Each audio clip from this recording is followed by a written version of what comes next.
A man set fire to his own house twice in the same night to watch the firefighters work. Another man allows snakes to bite him over 200 times to create a better snake bite anti-venom. And fart spray causes chaos at a carnival. These are the weird stories on Weird AF News, your favorite weird news podcast. You're probably only weird news podcast. Do weird news 5 days a week here on Weird AF News, the only daily weird news podcast. Here we go. A man set fire to his own house twice in the same night because he wanted to watch the firefighters work. He's got a little firefighter kink. Hey, man, I'm not going to kink shame, but like burning down your house for this? This guy's like, burn, burn, yes, you're gonna burn, burn, burn. Hey, boys, welcome to my address. We have here a 26-year-old homeowner from the United Kingdom. He's been convicted after admitting to setting fire to his own house twice in the same night. The reason? He wanted to watch the firefighters in action. This man just appreciates some good blue-collar employees. This guy's identified as James Brown. I feel good when my house is on fire. I feel good watching the men fight the fire. So good, so good. And now I'm homeless. All right, I should stop. I'm so sorry to put you through that. It just kind of came out of me involuntarily, as things tend to do when I'm highly caffeinated. Thank you, everyone who supported me. Okay, James Brown here. James Brown. It's a man's world. It's a fireman's world. Okay, he seemed to be more captivated by firefighters than by the flames themselves, it says. While a lot of individuals in this world dream of becoming a firefighter, James Brown's obsession took an unusual path. When admiring firefighters from a distance and making dozens of non-emergency calls wasn't enough, he just decided, I'm going to set fire to my own home. I mean, it's unbelievable, the plans people come up with. You could have got a second mortgage on your house and rented some firefighters for an afternoon. You know what I mean? Probably could rent the entire firehouse if you wanted to. Although I'm not sure if that exactly would scratch his very specific itch. Is apparently... James Brown wants to watch firefighters work. He needs to see them work. Feeling... I'm so sorry, but, it's just James Brown. On the good foot. Yeah. James is right. Take it to the fire. Instead of take it to the bridge. Come on, guys. Come on, guys. Come on. I don't have to explain it to you. Also, I'm about to do a split. Just imagine me doing a split. Okay, let's get some details. I want to find out James's methods here. He reported sparks from an emergency meter at his home, and he reported he had burning linen in a cabinet, so the firefighters arrived. They extinguished a little fire and even turned off the electricity supply for James Brown's safety. Says then the firefighters returned 90 minutes later after James Brown had reported yet another fire. Because my man James Brown can't seem to help himself. Payback's a thing you got to see. You know how it goes. So the sexy firefighters with their abs returned to the residence of James Brown. Get up. And this time, apparently the bedding was on fire. I love James's plan for round 2. He's like, how do I get him in my bedroom? Let me light my bedding on fire. Because he wants him to stay on the scene. How do I get him in the bedroom? Oh, unbelievable.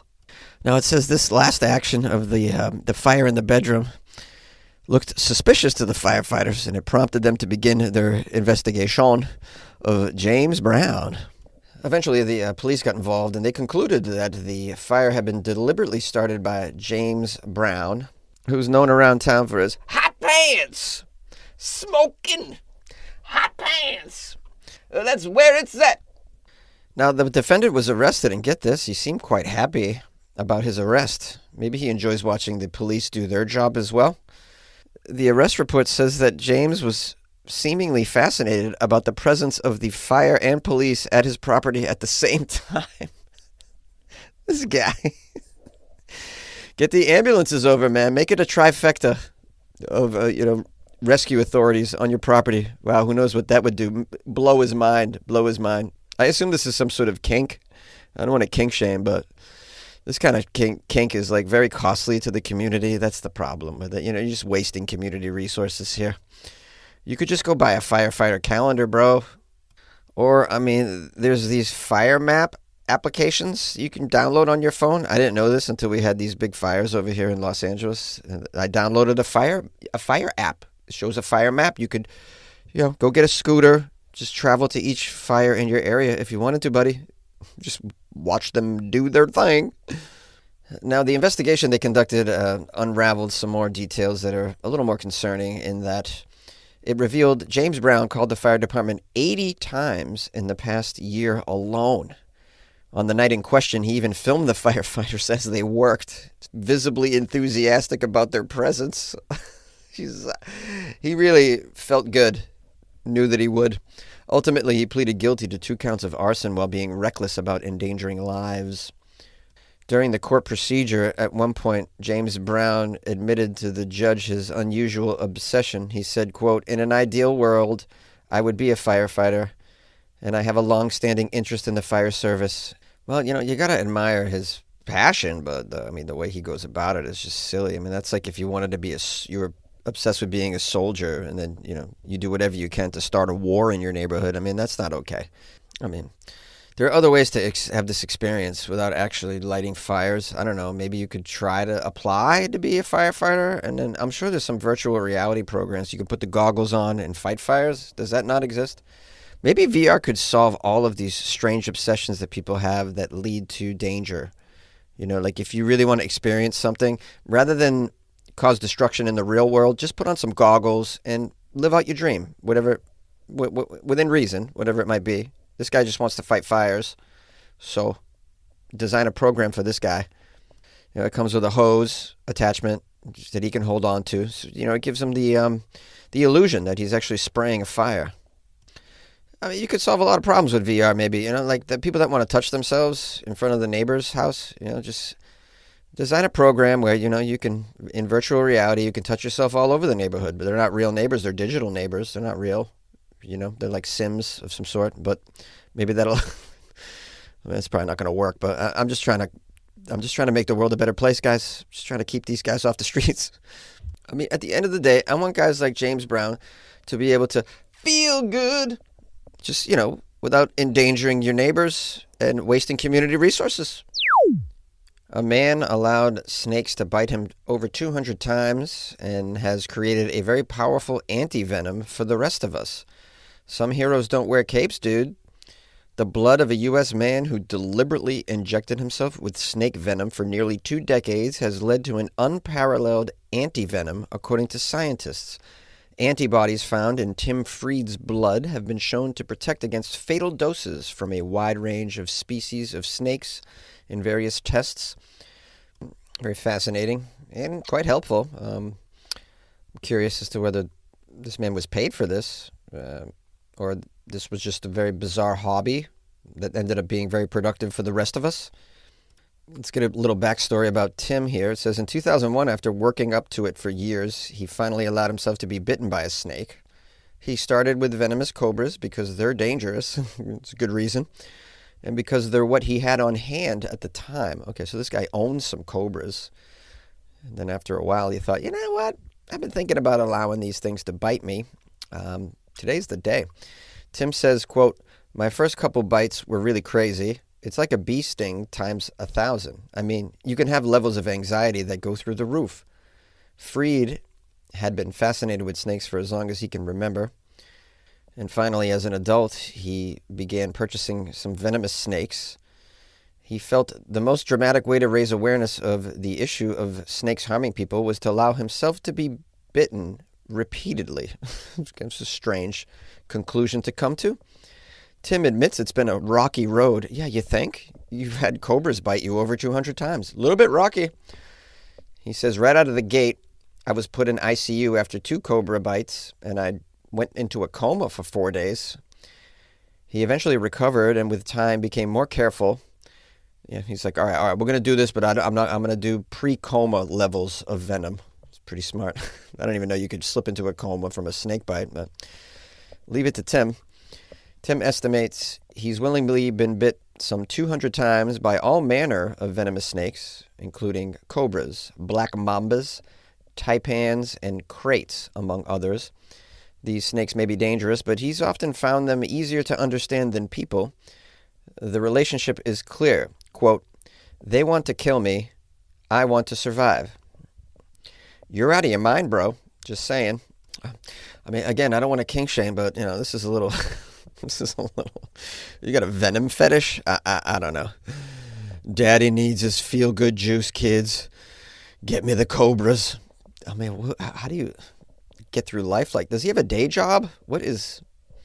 The article says that Tim's motivation has evolved. At first, it was just a curiosity, and then he wanted to see if he could develop immunity to this swirl of snake toxins so that his body might provide a roadmap to making a broad kind of anti-venom. So eventually this guy thought, you know what, for the betterment of mankind, why don't I just keep pushing this? Despite my not being able to keep a girlfriend, although I don't know, maybe there's some ladies out there that would be into this, or men. I like pain. Oh yeah? What kind of pain? Any kind of pain. But specifically, snake venom. Running through my veins, making me numb.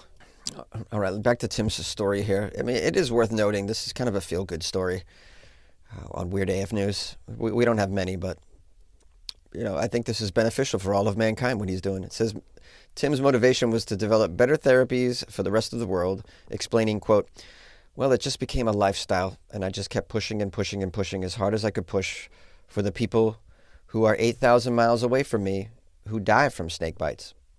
I mean, this guy's a good guy at the end of the day. He's a little weird, and I kind of feel bad for his snakes. I mean, imagine him just, having them bite him every day. That must have been exhausting. I'm like, oh my goodness, another bite session? Dude, what is with this guy? Hey man, I need a rest. Could we just cuddle tonight, me and you, by the fire? Some of the snakes were just like purely frustrated with like, why won't this guy just die already? I keep biting him and he won't go down. Now the article goes on to say that Tim is changing the way we're making anti-venom. Anti-venom is usually made by injecting small doses of snake venom into animals like horses. Their immune systems fights the venom by producing antibodies, and these are harvested to be used as a therapy. So now we have a human being, and we can use Tim's blood. We got one of these scientists here that's working with Tim who says Tim's antibodies are really quite extraordinary. He taught his immune system to get this very, very broad recognition. The ultimate hope is to have either a single anti-venom that can do everything, or one injection for elapids and one for vipers. I guess those are two species of venomous snakes here. So Tim says, quote, "All of this makes me feel good." So he feels good, like James Brown. Ha! Tim feels good. He says, quote, "I'm doing something good for humanity, and that was very important to me. I'm proud of it. It's pretty cool." It actually is pretty cool. This guy is definitely a superhero. And also like a couple brain cells away from being an evil villain. So let's just be glad that he's decided to use his powers for good instead of evil. Because imagine he could turn into a snake man, basically like a real life Cobra Commander. And that, I mean, you saw Cobra Commander. That guy was scary. There's a good chance you're dealing with a middleman, like me, when you get your medicines. That's because PBMs and insurers are often the same company. We even own big chain pharmacies and are buying your doctor's office. We decide what medicines you can get, where you get them, and how much you pay.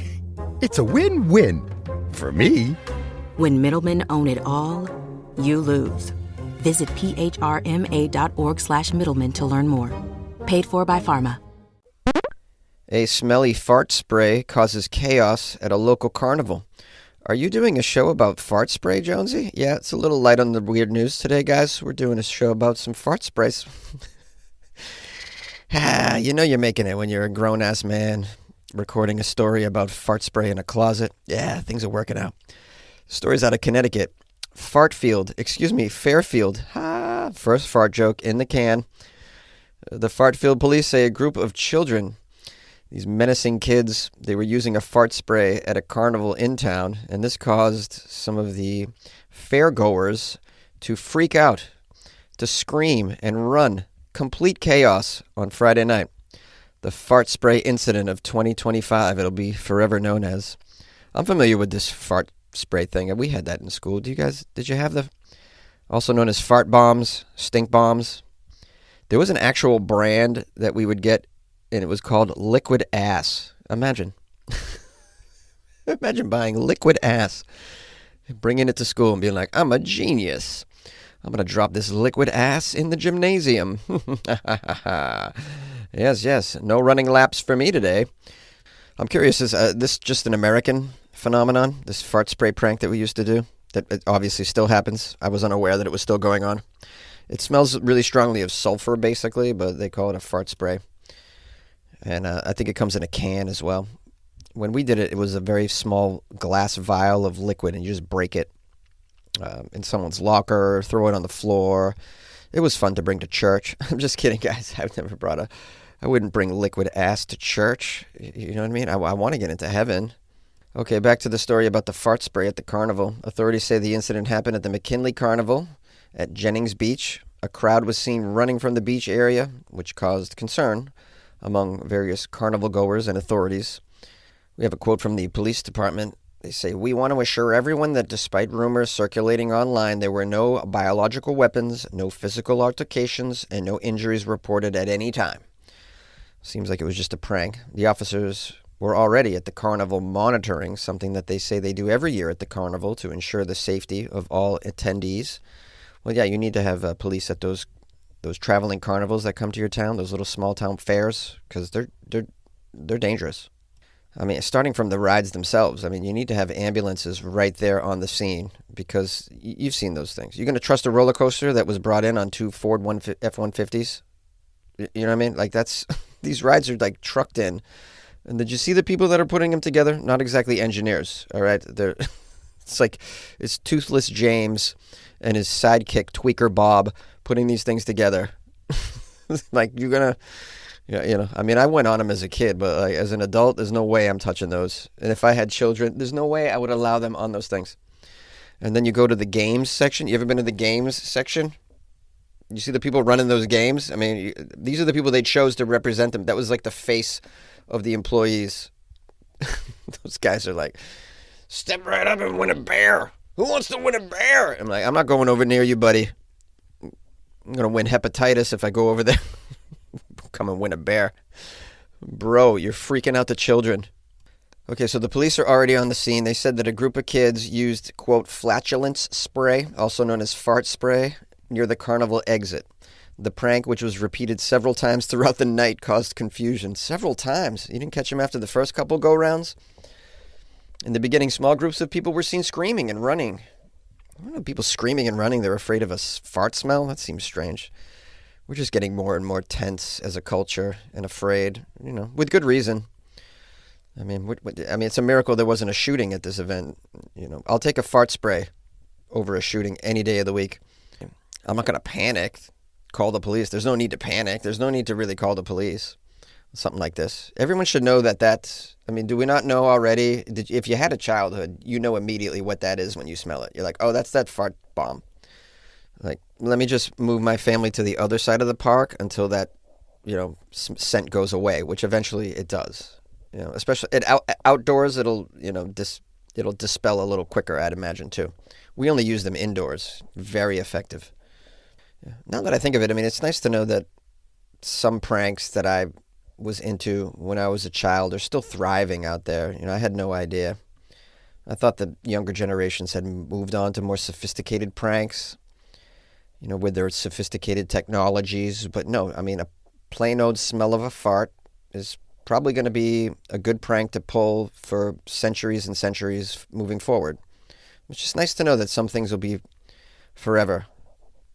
Like, the sound of a fart will always be a source of humor just as it was thousands of years ago. Cavemen, probably the first joke ever done was a fart joke around a fire. What I mean? The first time a caveman lit his fart on fire, can you just imagine?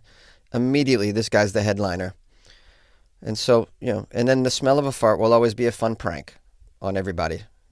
The Dutch oven will always be a fun thing to do to your best friend and your lover. And liquid ass at school will always be a thing, thankfully. Right now, the Home Depot has spring deals under $20. So no matter what you're working on, the deals are blooming at the Home Depot with savings on plants, flowers, soil, and more. Then light up your outdoor space with Hampton Bay string lights. Was $34.97, now only $19.99. And get the grill going with two 16-pound bags of Kingsford charcoal. Was $19.98, now only $17.88. Don't miss spring deals under $20 now through May 7th at the Home Depot. Subject to availability, valid on select items only. Well, hello, my friends and my loyal listeners. Thanks, guys. Thanks for hanging out with me in this episode of Weird AF News. I hope you had a lovely weekend. I did some shows. It was great. Embedded in the middle of NBA playoffs. Very excited for the Celtics moving forward. I'm so sorry. My team's amazing. Game 1 is today against the Knicks, so we'll be doing that after I record and release the show today. I'll be watching my Celtics. I'm going to be leaving town on Wednesday, going to Laughlin, Nevada. If anybody's out there wants to see me do some stand-up comedy, I'll be at the LA Comedy Club in Laughlin, Nevada. It's at some hotel. I'm not sure where. I'm not the headliner. I'm being brought out there as a feature act with a buddy of mine who's amazing. He's the headliner. His name's Greg Wilson. Highly recommend him. Anyways, just hit me up if you're going to come. My email's funnyjones@gmail.com, or reach out to me on Instagram at funnyjones. Yes. I will still be recording the podcast, although I'll have a travel day, so I may miss one episode, but I don't think so. I'm going to try and record it the day before and release it. Try and just plan ahead, guys? Trying to plan ahead. Jonesy can be responsible when he puts his mind to it.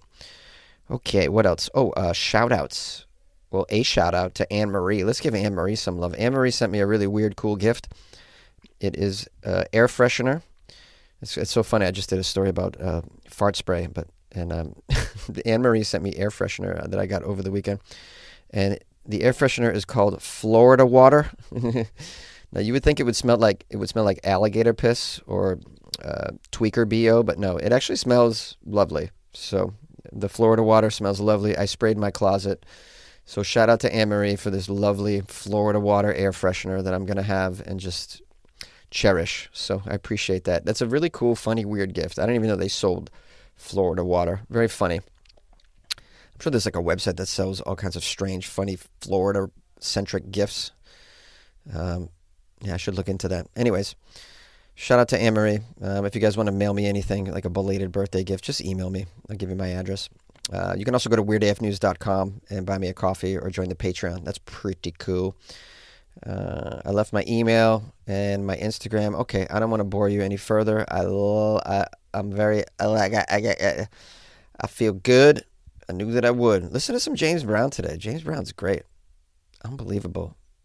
Like, super bad. Put on super bad. Like, does that not want to make you like slide around your kitchen in your socks? It totally does. Do yourself a favor. Put on Super Bads Part 1 and 2. Get down to your socks and slide around the kitchen floor, baby. Do it for me.